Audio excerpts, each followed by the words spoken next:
What'll it be this week? Will I sing an ode to oat milk? Sneak around the house covered in Cheeto dust? You know I wasn't able to come up with a Jason Alexander hoodie on such short notice, but don't put it past me to be holding a giant M&M hostage in my car. Girl needs a snack after filming this week's episode of Play USA. Tizzy.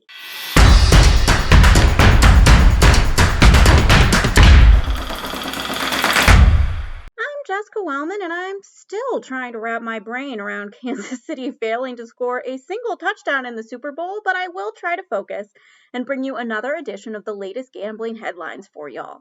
Just a friendly reminder, if you have not liked, subscribed, and rang that bell for notifications, we are at a new channel, Play USA News, so you don't want to miss out. Get on the stick.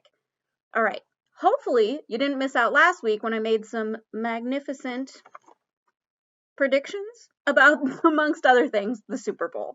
So this week, we are going to recap those Super Bowl returns, look at the push for Texas sports betting, take a closer look at a potential new PA poker operator, and finish up with a nice little check-in on the Michigan poker grind.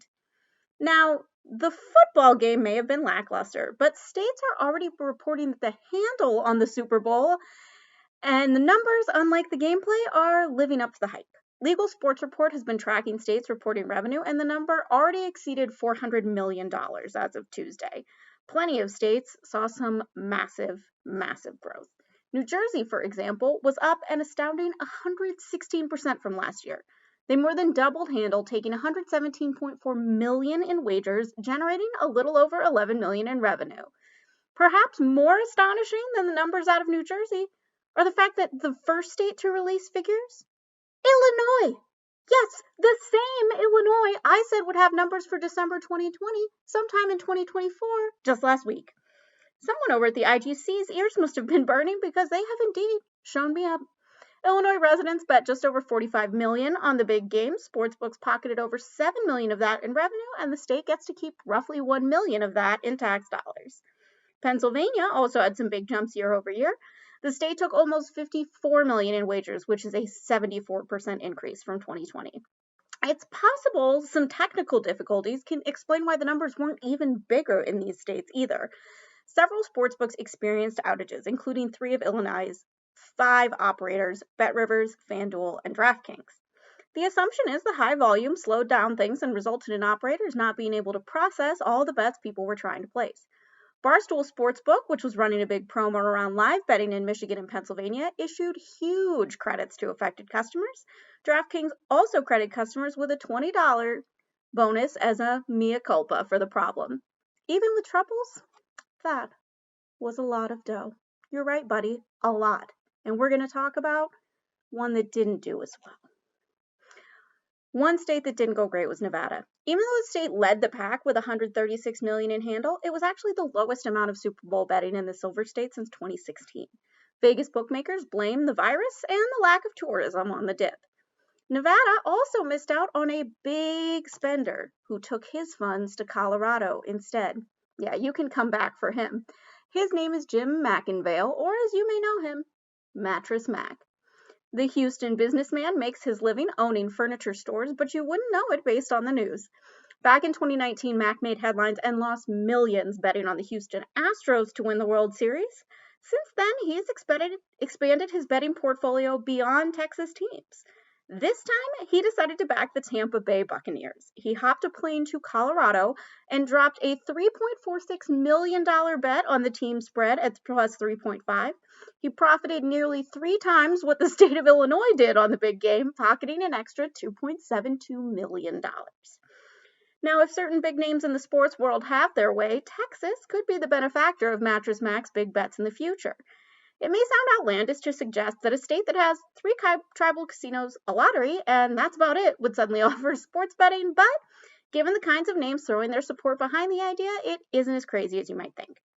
The Dallas Cowboys and Mavericks, as well as the Texas Rangers, are all joining forces to try and push through legalizing sportsbooks in the Lone Star State. They call themselves the Sports Betting Alliance, but would have gone for something a little more name-droppy, like Mark and Jerry's Sports-Lovin' Clubhouse or something. Now, heft of the Cuban and Jones names aside, actually legalizing it in Texas is a more difficult than some other states. First, there's a question of whether or not the state needs a constitutional amendment to allow for sports betting. From there, the state still has to decide what kind of framework to use. Given the success of Tennessee and the lack of casinos in Texas, it sort of seems like a good model to follow, but finding a way to circumvent the potential constitutional amendment could result in a less obvious plan for Texas sports betting. If you ask me what is even more shocking than Illinois releasing a number first or Texas legalizing sports betting, it is that the poker site GG Poker might be getting approval as an online poker manufacturer in the United States. The company is on the agenda of the Wednesday PA Gaming Control Board hearing to potentially get an online poker license in the state. If you're not familiar with GG Poker, the site's a relatively new addition to the international poker market, but it got some high-profile attention when it partnered with the World Series of Poker to offer an international online World Series last year.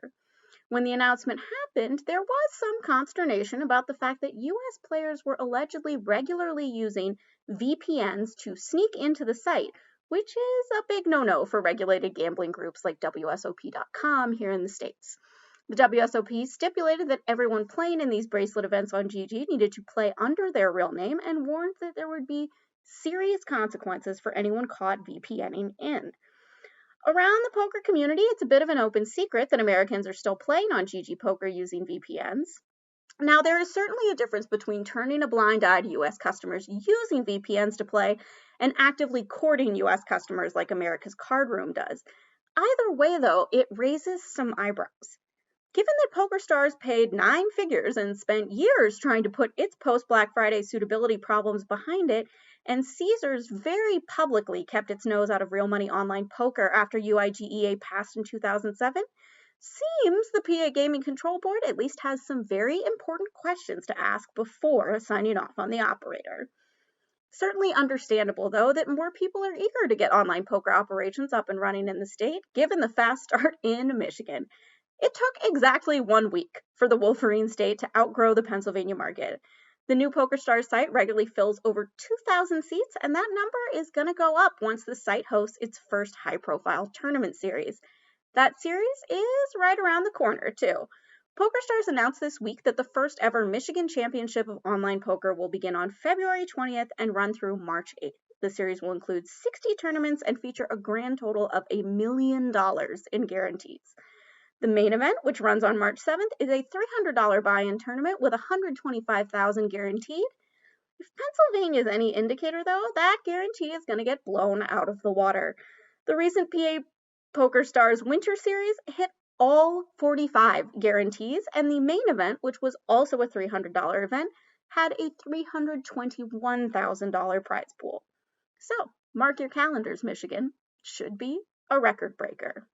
All right, I didn't exactly do an ode to Super Bowl commercials, but if my t-shirt tells you anything, it's that I'm about to call it a day from my 9 to 5 and get going on my 5 to 9.